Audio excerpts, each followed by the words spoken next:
La question de l'eau a toujours été posée comme une question éminemment technique confiée à l'expertise, voilà, de gens qui disposent d'un savoir, ingénierial, sur cette question-là et pérenniser en fait cette mainmise technique, c'est ce que font en fait ces acteurs comme Veolia et Suez.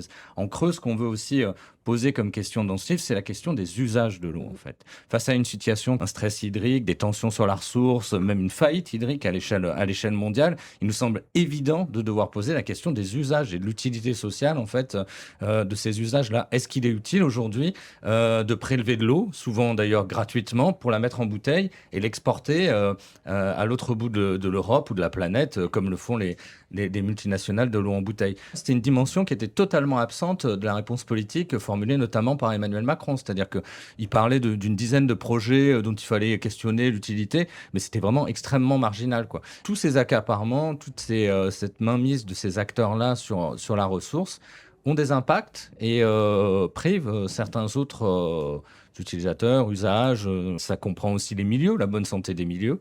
Donc ont des conséquences à la fois, voilà. En termes de disponibilité quantitative et de qualité de l'eau, ça vaut pour les embouteilleurs d'eau, ça vaut pour l'industrie numérique qui utilise beaucoup de produits chimiques. Évidemment, ça vaut pour l'agro-industrie et toutes les pollutions qui y sont associées.